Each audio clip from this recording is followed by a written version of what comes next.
नमस्कार दोस्तों, study with Santosh YouTube education channel पर आप सभी दोस्तों का स्वागत है। दोस्तों, इस वीडियो लेक्चर में हम आपके लिए मेमोरी का चैप्टर लेकर आए हैं। मेमोरी के बारे में पढ़ाएंगे। नंबर 4 चैप्टर है। नंबर 3 चैप्टर इससे पहले हम आपको करवा चुके हैं। तो इस वीडियो लेक्चर को स्टार्ट करते हैं। मेमोरी क्या है? देखो, सबसे पहले मेमोरी क्या होता है? मेमोरी कंप्यूटर के अंदर वो एरिया है जिसके अंदर हम डाटा और इंस्ट्रक्शन स्टोर करते हैं ताकि हमारा सीपीयू जो है वो प्रोसेस कर सके। ठीक है। मेमोरी क्या है? सेंट्रल प्रोसेसिंग यूनिट, यानी सीपीयू को प्रोसेस करने के लिए इनपुट डाटा और निर्देश चाहिए। वो कहाँ पर होते हैं? मेमोरी में होते हैं, मेमोरी में स्टोर होते हैं। तो मेमोरी क्या हो गया? कंप्यूटर का आवश्यक अंग हो गया है। ठीक है। तो किसी भी कंप्यूटर को फंक्शन करने के लिए मेमोरी का होना अति आवश्यक है। उसके साथ सीपीयू, इनपुट आउटपुट डिवाइसेस मिला दें तो वो एक कंप्लीट कंप्यूटर आपका बन जाएगा। अब आगे चलते हैं। मेमोरी के बारे में हमने पढ़ लिया कि मेमोरी क्या है। इससे आगे आता है डेटा रिप्रेजेंटेशन। डेटा रिप्रेजेंटेशन में क्या है कि मेमोरी काम कैसे करती है, उसके अंदर वो बनी कैसे होती है। ठीक है। तो मेमोरी में बहुत सारे सेल होते हैं और प्रत्येक सेल की क्या होती है? एक लोकेशन होती है। ठीक है। और उस लोकेशन को उसका क्या कहलाते हैं? एड्रेस कहते हैं। मेमोरी किस में होती है? सेलों में बटी होती है। और वो सेल क्या कहलाते हैं? लोकेशन कहलाते हैं। और वो लोकेशन क्या होती है? उसकी एड्रेस होती है। देखो, जैसे मान लिया ये आपके कंप्यूटर के अंदर मेमोरी है कोई भी, उसके अंदर मैं आपके सेल में डिवाइड करके दिखा रहा हूँ आपको। तो ये एक सेल है, ये भी एक सेल है, ये भी एक सेल है। इसके अंदर क्या होगा? कुछ ना कुछ डाटा आपका स्टोर किया जा सकता है। ठीक है। और प्रत्येक सेल का एक अपना एड्रेस होता है। यहाँ पर मार्किंग कर देते हैं, जैसे A B C D, उसी प्रकार से 1 2 3। तो A1 जो है इस सेल की क्या है? लोकेशन है। अच्छा, अब आगे पढ़ते हैं। कंप्यूटर में सारा डाटा और इंस्ट्रक्शन किस में रहते हैं? बाइनरी कोड में रहते हैं, 0 1 में रहते हैं। 1 है वो ऑन की स्थिति को और 0 है वो सर्किट के ऑफ की स्थिति को दिखाता है। ये आपका क्वेश्चन बन सकता है। किसी भी लोकेशन से हम डाटा को ले रहे हैं, ठीक है, तो वो रीड कहलाता है। और वहाँ पर डाटा को डाल रहे हैं किसी लोकेशन पे, तो वो क्या कहलाता है? राइट कहलाता है। मतलब अगर किसी लोकेशन से यूज़र डाटा प्राप्त कर रहा है तो वो रीड कहलाएगा, और यूज़र डाटा उस लोकेशन में दे रहा है तो वो क्या कहलाता है? राइट कहलाता है। अच्छा, प्रत्येक लोकेशन पर एक खास बिट ही स्टोर की जा सकती है, निश्चित है। उससे ज़्यादा हम स्टोर नहीं कर सकते। जो उसकी कैपेसिटी होगी उतना ही स्टोर कर सकेंगे। वो उसकी क्या कहलाती है? वर्ड लेंथ कहलाती है। मान लिया कोई एक लोकेशन पर एक सेल था ये, और इसके अंदर हम 0 1 1 0 1 1 0, ठीक है, और 0 ये स्टोर कर दिया हमने। तो ये क्या हो गए? 8 बिट हो गए, क्योंकि 8 बाइनरी डिजिट हैं 0 1 को मिला के। तो इसकी लेंथ कितनी है इस सेल की? 8 बिट। इसी प्रकार से जो लेंथ है वो 8 बिट, 16 बिट, 32 बिट या 64 बिट की भी हो सकती है। मतलब एक सेल 64 बाइनरी डिजिट को भी स्टोर कर सकता है। ये टाइप है। किस किस टाइप के होते हैं? 8 बिट के, 16 बिट के, 32 और 64 बिट के।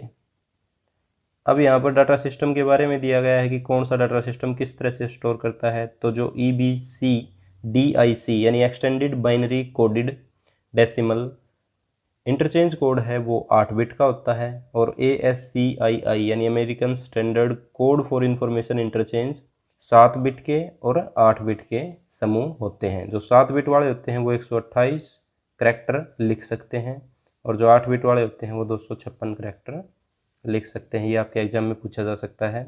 ये क्या होते हैं? सिंपली एक तरह का सिस्टम होता है जिसमें कोडिंग होती है। ठीक है। तो वो कोडिंग 7 बिट की भी हो सकती है, 8 बिट की भी हो सकती है। इनके अपने अलग कोड होते हैं। अच्छा, एक चीज़ रहेगी, जैसे मैंने आपको बताया था कि जो मेमोरी जो होती है वो किस में बटी होती है?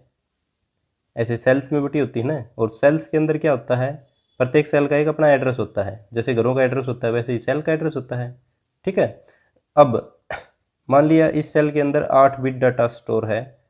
ठीक है, 8 बिट डाटा स्टोर है। इसका मतलब इसके अंदर 80101 है। मैं इसको थोड़ा सा जूम कर देता हूँ।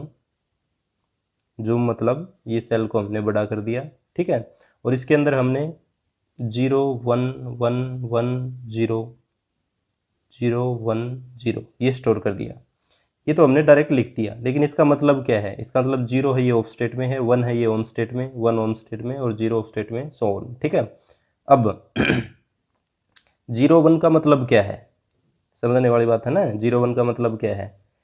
प्रत्येक सेल के अंदर सर्किट लगे होते हैं। ठीक है, सर्किट लगे होते हैं। जैसे इस सेल के अंदर मैंने सर्किट दिखा दी काफ़ी सारे। अगर वो सर्किट आपस में कनेक्टेड है तो वो 1 स्टेट में है, और वो सर्किट डिस्कनेक्ट है आपस में तो वो किस स्टेट में है? 0 स्टेट में है। यानी ये 1 स्टेट में, ये 0 स्टेट में। अगर ये कनेक्टेड है तो ये 1 स्टेट में, ये भी कनेक्टेड है तो ये 1 स्टेट में, ये डिस्कनेक्टेड है 0 स्टेट में। ठीक है, और ये डिस्कनेक्टेड है तो ये भी 0 स्टेट में। इस प्रकार से ये डाटा को स्टोर करता है। मतलब ये एक तरह का सर्किट ही है जो ऑन है या ऑफ है। अगर ऑन है तो 1 को रिप्रेजेंट करेगा, ऑफ है तो 0 को रिप्रेजेंट करेगा, और इस प्रकार से ये इन्फॉर्मेशन को स्टोर करता है। अब चलते हैं मेमोरी के प्रकार की तरफ। मेमोरी दो प्रकार की होती है। अगर मेमोरी को डिवाइड करें तो वो मेनली दो प्रकार की होती है। ठीक है, पहला है, दो प्रकार की होती है मेमोरी। पहला टाइप है इसमें मेन मेमोरी। ठीक है, या दूसरा नाम इसका दें तो प्राइमरी मेमोरी। यानी जो मेमोरी चाहिए ही चाहिए उसको प्राइमरी बोलेंगे ना, तो प्राइमरी मेमोरी। ये इसका मेन मेमोरी नाम है, या सेमीकंडक्टर मेमोरी भी नाम है, क्योंकि ये जो डिवाइस जितने भी बनी है पहली मेमोरी, ये सारी किसकी बनी हुई है? सेमीकंडक्टर की बनी हुई है। तो ये फर्स्ट टाइप मेमोरी है। और दूसरी है द्वितीयक सहायक या बैकिंग, जो बैकअप के लिए यूज़ की जाए। ठीक है, थोड़ा सा डिटेल में बता देता हूँ के लिए। यहाँ पर सेमीकंडक्टर मेमोरी, प्राथमिक मेमोरी या मेन मेमोरी में तीन प्रकार की मेमोरी होती है। ठीक है, नॉन वोलाटाइल जो स्थायी हो, कैशे मेमोरी, और अस्थायी मेमोरी। अस्थायी मेमोरी रैम को रिप्रेजेंट करती है, क्योंकि रैम अस्थायी होता है, डाटा स्टोर नहीं करता RAM. Random access memory. Random access क्यों नाम रखा गया है? क्योंकि ये कहीं से भी इंफॉर्मेशन को लोकेट कर सकता है। ठीक है, नॉन वोलाटाइल मेमोरी में रोम आता है, जिसको बदला ना जा सके, क्योंकि ये रीड ओनली मेमोरी होती है, इसलिए ये स्थायी होती है। P ROM, E P ROM और ई पी रोम किसके हैं? रोम के ही टाइप है। ठीक है, अब आती है सेकेंडरी मेमोरी की बात। सेकेंडरी मेमोरी यानी द्वितीयक मेमोरी या सहायक मेमोरी, एक्सिलरी मेमोरी या बैकिंग स्टोरेज, जो बैकअप के लिए यूज़ की जाए, डाटा स्टोर करने के लिए यूज़ की जाए। उसमें hard disk, magnetic tape, CD ROM, floppy disk, pen drive, DVD और फ्लैश मेमोरी शामिल हैं। इनके बारे में अब नीचे विस्तार से पढ़ेंगे। पहले पढ़ेंगे प्राथमिक मुख्य मेमोरी या सेमीकंडक्टर मेमोरी के बारे में। इसमें सबसे पहले आता है, अच्छा एक छोटा सा कॉन्सेप्ट और कर लेते हैं। मेमोरी क्या होता है और स्टोरेज क्या होता है? इसमें बच्चे परेशान हो जाते होंगे। देखो, मेमोरी वर्सेस स्टोरेज। स्टोरेज क्या होता है?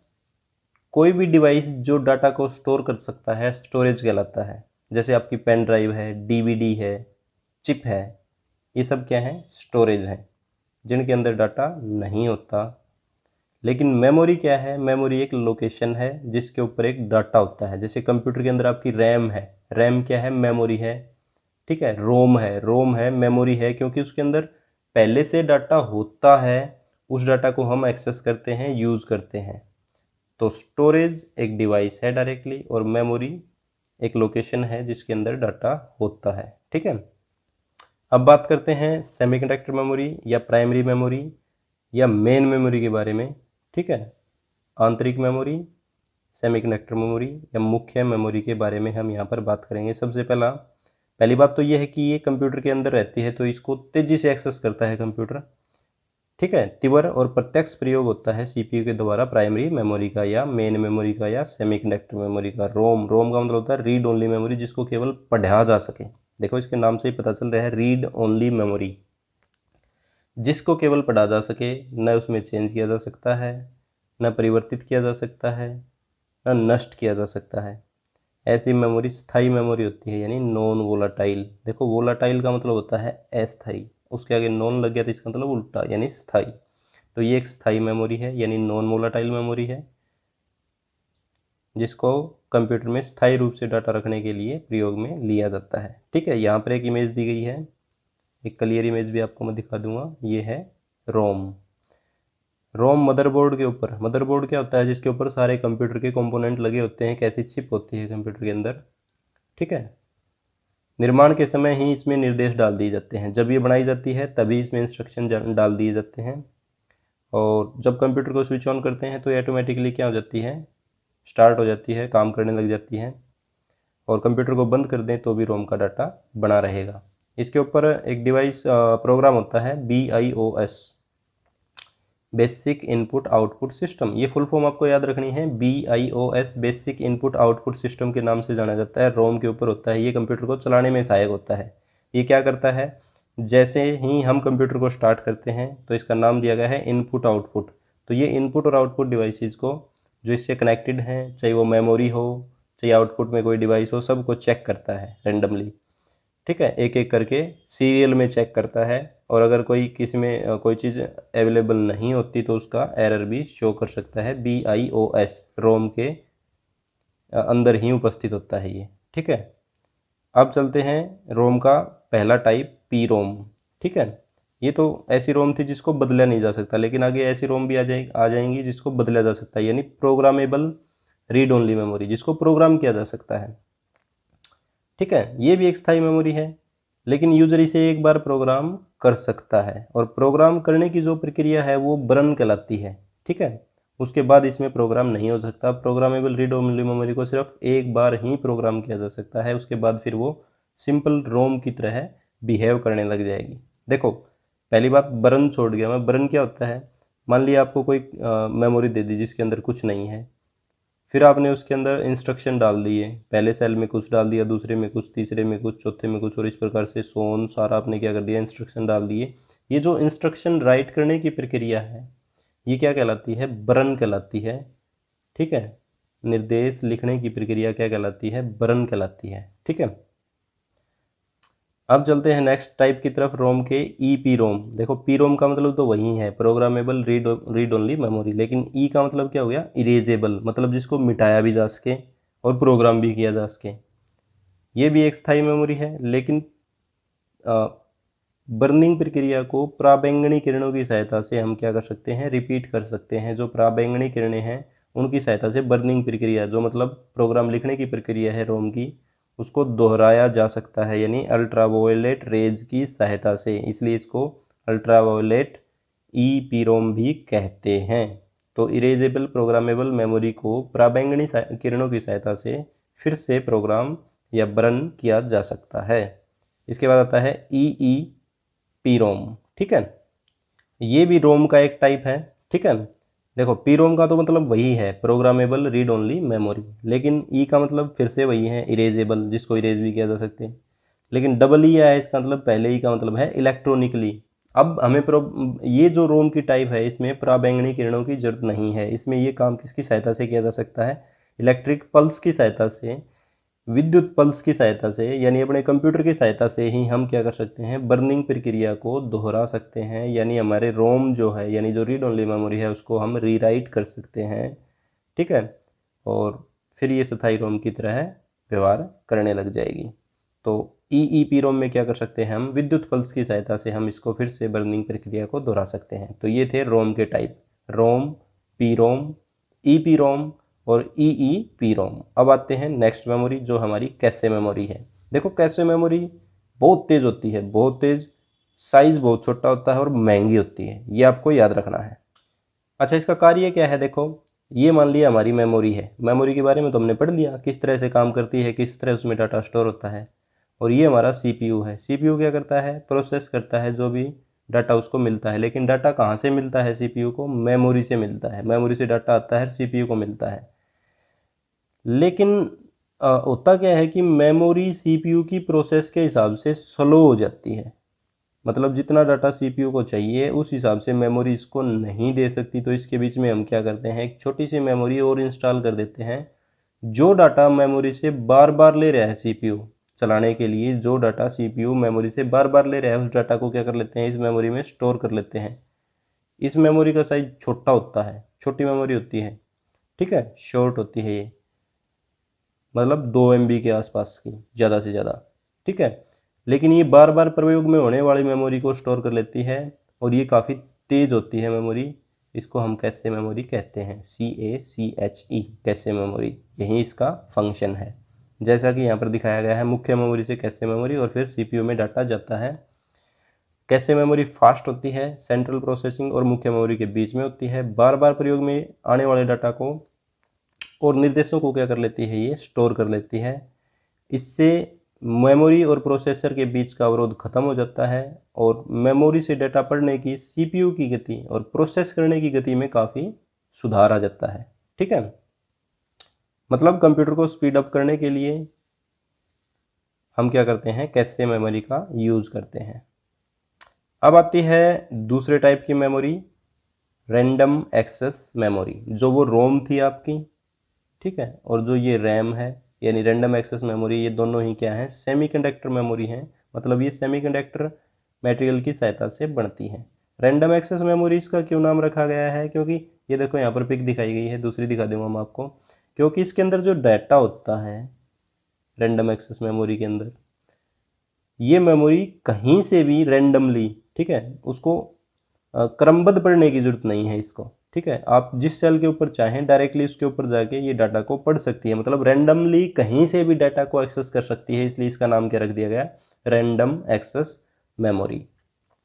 जैसे ही लाइट जाती है तो इसके अंदर के जो डाटा रखा होता है या सूचनाएं रखी होती हैं वो समाप्त हो जाती हैं। तो ये क्या है, वोलाटाइल मेमोरी है, यानी अस्थायी मेमोरी है, वोलाटाइल। तो रैम किस टाइप की मेमोरी है, वोलाटाइल मेमोरी है। यही लिखा गया है यहाँ पर।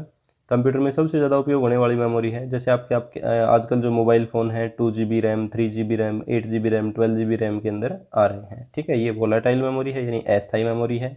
मतलब क्या है, यदि इसके अंदर से पावर सप्लाई ख़त्म कर दो, जो डाटा है, इंस्ट्रक्शन है, वो समाप्त हो जाती हैं, ठीक है।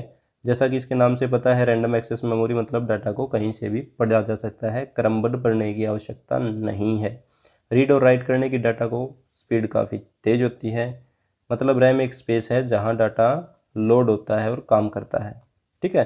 कंप्यूटर के अंदर डाटा काफ़ी सारा होता है, लेकिन रैम मेमोरी के अंदर ही जाके सारा डाटा लोड होता है और वहीं पर प्रोसेस होता है। जैसे आप कोई गेम खेल रहे हो, वीडियो चला रहे हो या ये वीडियो देख रहे हो, तो सारा किसके अंदर हो रहा है, रैम के अंदर हो रहा है। तो आप एक काम और कर दो, रैम के अंदर आप इस चैनल को लाइक कर दो, सब्सक्राइब कर दो और अपने दोस्तों में ये वीडियो भी जरूर शेयर कर देना। ये काम भी सारा आपका किससे होगा, रैम में हो रहा होगा, ठीक है। तो रैम के size 64 MB, 128 MB, 256 GB, 512 MB, 1 GB। ये बुक पुराने साइज बता रहा है, आजकल 1 GB से स्टार्ट होते हैं मोबाइल फ़ोन के। देखो तो कंप्यूटर के भी लगभग 4 GB के लगभग के आते हैं, ठीक है। रैम दो प्रकार की होती है, पहली है डायनामिक रैम और दूसरी है स्टैटिक रैम यानी डी रैम, ठीक है, और एक है एस रैम। डी रैम यानी डायनामिक रैम और एस रैम यानी स्टैटिक रैम। डायनामिक रैम को बार बार खुद से रिफ्रेश करना पड़ता है मैन्युअली, और स्टैटिक रैम क्या होती है, अपने आप रिफ्रेश हो जाती है। ये इनमें मेन डिफरेंस है। डी रैम सस्ती है और एस रैम महंगी है, क्योंकि ये अपने आप रिफ्रेश हो जाती है और डी रैम को फिर से रिफ्रेश करना पड़ता है खुद से। देखो, अगर अल्फ़ाबेट के हिसाब से देखें तो डी पहले आता है और एस बाद में आता है, ठीक है। तो मतलब डी पुराना है और एस नया है। तो पुरानी चीज़ अपने आप रिफ्रेश नहीं होती, नई चीज़ें अपने आप रिफ्रेश हो जाती हैं। तो डी रैम को मैनुअली रिफ्रेश करना पड़ता है, ये सस्ती है, और एस रैम अपने आप रिफ्रेश हो जाती है, ये महंगी है, ठीक है। ये दो टाइप थे रैम के। अब आते हैं सेकेंडरी मेमोरी की तरफ, ठीक है। अब पढ़ते हैं सेकेंडरी मेमोरी के बारे में। सेकेंडरी मेमोरी के दूसरे नाम क्या क्या हैं, ऑक्सिलरी मेमोरी यानी सहायक मेमोरी, और बैकिंग स्टोरेज यानी जो बैकअप के लिए यूज़ किया जाए, सेकेंडरी मेमोरी, ठीक है। तो जो आपकी प्राइमरी मेमोरी हैं वो वोलाटाइल मेमोरी होती हैं लगभग, और साइज में छोटी भी होती हैं, इसलिए द्वितीय मेमोरी की यानी सहायक मेमोरी की या बैकिंग स्टोरेज मेमोरी की ज़रूरत हमें पड़ती है, ताकि हम डाटा को क्या कर सकें, बैकअप कर सकें। जिस डाटा को प्रोसेस कर लिया होता है या वर्तमान में CPU को ज़रूरत नहीं होती है, उस मेमोरी को क्या करता है, वो जो डाटा को क्या करता है, सेकेंडरी मेमोरी या सहायक मेमोरी में क्या कर देता है, कॉपी कर देता है, और ज़रूरत पड़ने पर वापस उसे प्राइमरी मेमोरी में कॉपी किया जा सकता है। इसके उदाहरण है मैग्नेटिक टेप और मैग्नेटिक डिस्क। ठीक है, ये सेकेंडरी मेमोरी के बारे में ब्रीफ में हमने पढ़ा इसकी डेफिनेशन को। ठीक है, अब सेकेंडरी मेमोरी में पहले आता है जैसे हार्ड डिस्क। हार्ड डिस्क भी एक सेकेंडरी मेमोरी है।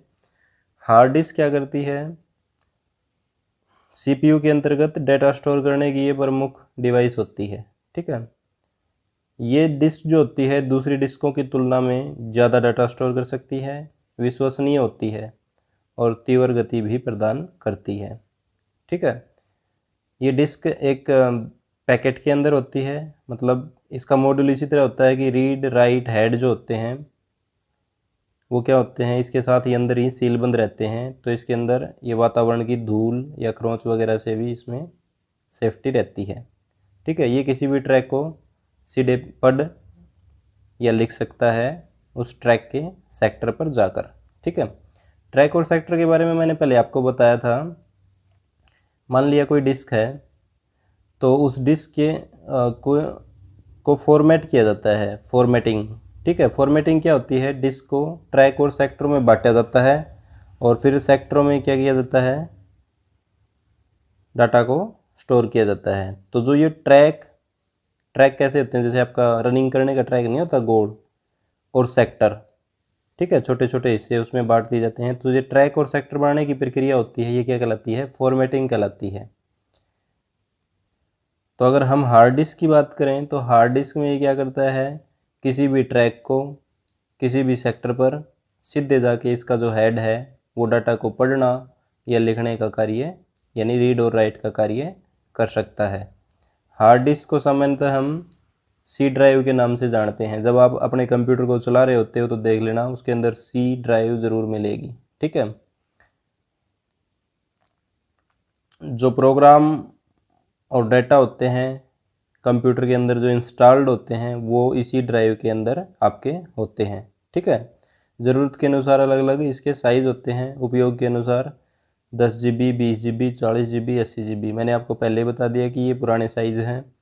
तो आजकल लगभग 500 GB के लैपटॉप या कंप्यूटर आते हैं। 1 टेराबाइट कंप्यूटर भी आजकल यूज़ में आ रहे हैं। ठीक है, तो जो डिस्क है उसको ट्रैक और सेक्टर में विभाजित करने की प्रक्रिया क्या कहलाती है, फॉर्मेटिंग कहलाती है। डायरेक्टली क्वेश्चन पूछेंगे आपसे, डिस्क को ट्रैक और सेक्टर में विभाजित करने की प्रक्रिया क्या कहलाती है, फॉर्मेटिंग कहलाती है। ठीक है, ये यहाँ पर एक हार्ड डिस्क की पिक्चर दी गई है, ये आपको खोल के दिखाई गई हुई है। ये इसका हेड है। ठीक है, ये इसका क्या है, हेड है, जो कहीं भी इससे जो डिस्क है इसके अंदर ये डिस्क क्या हुई है, ट्रैक और सेक्टर में बटी हुई है अंदर से बिल्कुल महीन। ठीक है, उसको कहीं भी जाके पढ़ या लिख सकता है। सबसे ज़्यादा तेज़ विश्वसनीय मेमोरी है ये हार्ड डिस्क, अगर बैकिंग स्टोरेज की बात करें तो। इसके बाद आता है CD रोम। फुल फॉर्म क्या है इसकी, CD यानी कॉम्पैक्ट डिस्क, और रोम का मतलब वही है रीड ओनली मेमोरी। तो इसके नाम से पहली बात पता चल रही है कि रीड ओनली मेमोरी है ये, तो केवल इसको पढ़ा जा सकता है। ठीक है, CD रोम को ऑप्टिकल डिस्क भी कहते हैं। ऑप्टिकल डिस्क क्यों कहते हैं, जो ये CD DVD हैं इनको ट्रैक और सेक्टर में किसकी सहायता से बांटा जाता है, लेज़र की सहायता से बांटा जाता है। ठीक है, और लेज़र क्या है कि लाइट है। ठीक है, लेज़र तो लाइट ही है, और लाइट का दूसरा नाम क्या है, ऑप्टिकल। ठीक है, ऑप्टिकल जो ऑप्टिक्स फिजिक्स होती है वो क्या करती है, लाइट से संबंधित स्टडी उसमें होती हैं। तो ऑप्टिक लाइट की सहायता से, लेज़र की सहायता से ये काम किया जाता है, तो इसको क्या कहते हैं हम, ऑप्टिकल डिस्क कहते हैं इसको। ठीक है, ऑप्टिकल डिस्क के ऊपर डाटा क्या होता है, स्थायी रूप से अंकित किया जाता है। ठीक है, अति सूक्ष्म लेज़र की सहायता से CD पर क्या करती है, ये अति सूक्ष्म गड्ढे बना देती है। ठीक है, हालांकि इन गड्ढों को हम देख नहीं सकते, लेकिन अगर इस डिस्क को घुमा के हम वर्टिकली करके देखें, ठीक है, तो ये मान लिया डिस्क की मोटाई है और ये ऐसे गोल है डिस्क। ठीक है, मैंने एक हिस्सा ले लिया इसका, तो वो क्या करेगा, इसके ऊपर गड्ढे बना देगा। जहाँ पर ज़्यादा गड्ढा होगा उसका मान लिया वैल्यू 1 है, तो कम गड्ढे की वैल्यू कितने बना देगा, वो 0 बना देगा। इसी प्रकार से ये इसके अंदर छोटे बड़े गड्ढे कर देती हैं लेज़र, जो कि डाटा इसका स्टोर हो जाता है। और इस रिकॉर्डेड डाटा को पढ़ने के लिए इससे कम फ्रीक्वेंसी की क्या करता है, लेज़र को इसके ऊपर डालते हैं ताकि इसका डाटा हम पढ़ सकें। अगर इसके इक्वल या इससे ज़्यादा फ्रीक्वेंसी की लाइट या लेज़र इसके ऊपर डाल देंगे तो ये क्या हो जाएगा, डाटा इसका डिस्ट्रॉय हो जाएगा, या फिर हो सकता है आपकी जो ये डिस्क है ये भी डिस्ट्रॉय हो जाए। ठीक है, इसमें ट्रैक जो होते हैं वो स्पाइरल होते हैं। ठीक है, यानी वर्ताकार होते हैं, तो डाटा को इतनी तेज़ी से नहीं पढ़ा जा सकता। इसकी जो क्षमता है वो 640 MB के आसपास की होती है सीडी की। ठीक है, और सीडी में डेटा प्राप्त करने के लिए या डालने के लिए हमें क्या होती है, सीडी राइटर की ज़रूरत होती है। सीडी राइटर की पिक है मैं आपको यहाँ पर इस सीडी के ऊपर ही दे दूँगा। ठीक है, जिसके अंदर हम सीडी रख के इससे डाटा पढ़ और लिख सकते हैं। इसको हम वोरम भी कहते हैं, क्योंकि देखो सीडी रोम है ये, तो केवल रीड ओनली मेमोरी है, तो इसको बार बार पढ़ा जा सकता है, यानी राइट वंस और रीड मैनी, इसलिए इसका नाम क्या है, वोम। मतलब एक बार लिखो बार बार पढ़ो। Write once read many disk, यानी वोरम डिस्क भी कहलाती है। ठीक है, लेकिन इसकी खास बात यह है कि जो आपने इसके ऊपर डाटा डाल दिया उसको फिर से आप चेंज नहीं कर सकते। इसके बाद आती है CDRW। ये भी एक कॉम्पैक्ट डिस्क है, लेकिन RW है ये, मतलब इसको रीड भी कर सकते हैं और फिर इसको राइट भी कर सकते हैं। इसका मतलब जो लिखा हुआ डाटा है उसको चेंज भी किया जा सकता है। ये रीड राइट डिस्क है, इसमें डाटा मिटाया या परिवर्तित किया जा सकता है। लेज़र की सहायता से सीडी में क्या किए जाते हैं, अति सूक्ष्म गड्ढों में परिवर्तन किया जा सकता है, और उस परिवर्तन को करने के लिए फिर से हमें लेज़र की आवश्यकता पड़ती है। ठीक है, तो इस प्रकार की लेज़र में अगर डाटा में बदलाव करना है तो हमें CDRW ड्राइव की ज़रूरत पड़ेगी। मतलब CD रीड राइट ड्राइव। ठीक है, कि हमें क्या पड़ेगी, ज़रूरत पड़ेगी। किसी भी चीज़ को, DVD को, CD को चलाने के लिए हमें किसकी ज़रूरत पड़ती है, ड्राइव की ज़रूरत पड़ती है। ठीक है, वहीं इसको चला सकता है और वहीं इसका डाटा क्या कर सकता है, बदलाव कर सकता है। इसके बाद आता है मैग्नेटिक टेप। मैग्नेटिक टेप का ज़माना आजकल बहुत पुराना हो चुका है। जो आपके टेप रिकॉर्डर आते थे या टेप आते थे सिंपली, उसमें हम सॉन्ग वगैरह को सेव करते थे इसके अंदर। बैकिंग स्टोरेज का ये सबसे सफल माध्यम है, क्योंकि ये जल्दी से ख़राब नहीं होता। ठीक है, इसका प्रयोग हम गानों के संग्रह और रिकॉर्डिंग के लिए करते थे। जो मैग्नेटिक टेप है ये 2400 से 3600 फीट लंबा और पॉलिस्टर का बना होता है। ठीक है, इसकी लंबाई कितनी होती है, 2400 3600 फीट, और पॉलिस्टर मटेरियल से ये बना होता है। इसे रील में लपेटा जाता है। ठीक है, अच्छा दूसरा क्या है, ये जो होता है पंच कार्ड और पेपर टेप की तुलना में सस्ता है। ठीक है, इसको कितनी बार भी लिखा और मिटाया जा सकता है, यानी इसको परिवर्तित किया जा सकता है बार बार, और इसको परिवर्तन करने के लिए हमें किसकी ज़रूरत पड़ती है, मैग्नेटिक टेप ड्राइव की। फिर बात वहीं आ गई, किसकी ज़रूरत पड़ती है, ड्राइव की पड़ती है, टेप ड्राइव की, यानी मैग्नेटिक टेप ड्राइव की ज़रूरत पड़ती है। ठीक है, जिसकी सहायता से हम इसमें रीड और राइट करते हैं। तो इसमें आपको इतना याद रखना है कि जो मैग्नेटिक टेप है वो गानों की रिकॉर्डिंग के लिए यूज़ किए गए थे। इसकी लंबाई 2400 से 3600 फीट है, पॉलिस्टर का बना होता है, बार बार लिखा और पढ़ा जा सकता है और मिटाया जा सकता है, और इसके लिए किसकी ज़रूरत होती है, मैग्नेटिक टेप ड्राइव की ज़रूरत होती है। इसके बाद आता है फ्लॉपी डिस्क। फ्लॉपी डिस्क का ज़माना आजकल जा चुका है। फ्लॉपी डिस्क आजकल यूज़ में नहीं आती है। पहले के कंप्यूटरों में ये यूज़ की जाती थी, प्रोग्राम वगैरह डाल के उसका यूज़ किया जाता था। उसको डालते ही प्रोग्राम स्टार्ट करते थे। तो ये 3 साइज़ में आती थी, 8 इंच में, 5.25 इंच और 3.5 इंच में आती थी। धूल से बचने के लिए क्या होती थी, ये कवर के अंदर ही रखी होती थी, और इसके ऊपर जो छेद होता था उसकी सहायता से हम क्या करते थे, इसके डाटा को पढ़ने या लिखने का कार्य करते थे। अच्छा, इसमें जो डाटा होता है वो भी क्या होता है, वर्ताकार ट्रैक में होता है।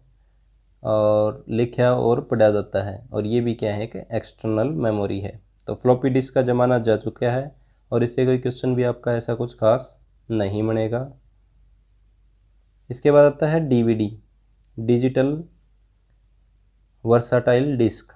डिजिटल वर्साटाइल डिस्क या डिजिटल वीडियो डिस्क, देखो फुल फॉर्म पूछ सकते हैं, आपको ध्यान से देखना है, पढ़ना है। डिजिटल वर्साटाइल डिस्क या digital video disk. Digital video disk, इसकी मेमोरी बहुत हाई होती है, ठीक है। डीवीडी की 4.7 GB डेटा को ये स्टोर कर सकती है। डीवीडी है एक तरह की क्या है, सीडी है, सीडी रोम की तरह व्यवहार करती है ये, और इसमें पूरी लंबाई की एक फिल्म को भी ये संग्रहित कर सकती है। इसका उपयोग भी फिल्म और अन्य मल्टीमीडिया प्रस्तुतियों को जो स्टोर करने के लिए यूज किया जाता था, ठीक है। अब भी किया जाता है, बहुत कम किया जाता है। ये एक तरफा या दो तरफा, यानी ये एक साइड भी हो सकती है, दोनों साइड भी हो सकती है। दिखने में ये सीडी के आकार की ही होती है, जो पीछे दिखाई थी। यहाँ पर एक मैं इमेज भी दिखा दूंगा इसकी आपको।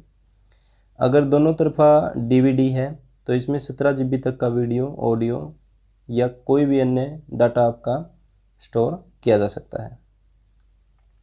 इसके बाद आता है पेन ड्राइव। पेन ड्राइव का नाम किसने नहीं सुना? पेन ड्राइव तो लगभग आजकल सभी के पास अवेलेबल हैं, आज के चलन में पेन ड्राइव हैं।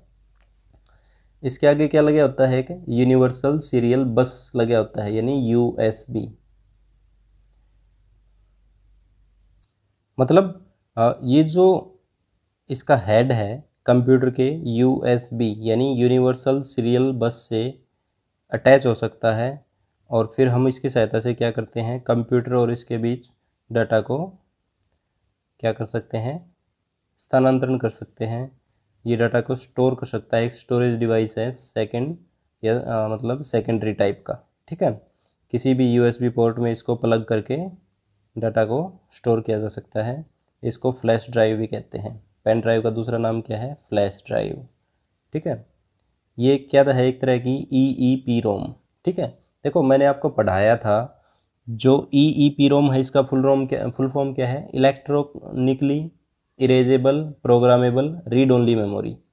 तो ये एक तरह की रीड ओनली मेमोरी है जिसको केवल पढ़ा जा सकता है, लेकिन प्रोग्राम भी किया जा सकता है, इरेज भी किया जा सकता है, और इलेक्ट्रॉनिकली इरेज किया जा सकता है। देखो पेन ड्राइव के अंदर क्या करते हैं, इलेक्ट्रिक पल्स की सहायता से इरेज करते हैं डाटा को, इसको प्रोग्राम करते हैं, और फिर इसको मेमोरी तो ये है ही। तो ये किसका उदाहरण है, एक EEPROM का, यानी electronically erasable programmable read only memory, या फ्लैश ड्राइव या पेन ड्राइव है। अलग अलग साइज़ के अंदर ये मिलती है आजकल, तो जैसे 64 GB, 128 GB, 512 GB और 1 TB या इससे बड़ी पेन ड्राइवें आपको मिल जाएंगी। लेकिन जितना साइज़ बड़ा होता जाता है उतने ही कंपैरेटिवली प्राइस भी ज़्यादा बढ़ते चले जाते हैं। इसके बाद आती है फ्लैश मेमोरी। फ्लैश मेमोरी को फ्लैश रैम भी कहा जाता है, ठीक है। अब जैसे ऐसे समझ में नहीं आएगा, मैं आपको डायरेक्टली बताता हूँ। जैसे आपकी चिप, मोबाइल के अंदर जो आपकी चिप होती है, ठीक है, मेमोरी कार्ड जिसको आप बोलते हैं, वो आपकी क्या करती है, फ्लैश मेमोरी, यानी flash memory is equal to memory card. इसको फ्लैश रैम भी कहते हैं। इसको मिटाया जा सकता है, फिर से प्रोग्राम किया जा सकता है, ठीक है। Cellular phone, digital camera, digital set top box में इसका उपयोग किया जाता है। तो ये आपका मेमोरी का चैप्टर यहीं पर समाप्त होता है। अगले वीडियो में कोशिश करेंगे कि जल्दी से जल्दी आपके आने वाले वीडियो में आपका सिलेबस आपका कवर कर दें। इसके बाद जो मोस्ट इम्पोर्टेंट क्वेश्चन होंगे उनके वीडियो आपके लिए जल्दी जल्दी लेकर आएंगे, ताकि आप परीक्षाओं में अच्छे नंबर लेकर एक जॉब को सिक्योर कर सको। तो धन्यवाद दोस्तों, आपका दिन शुभ हो। जय हिंद, जय भारत।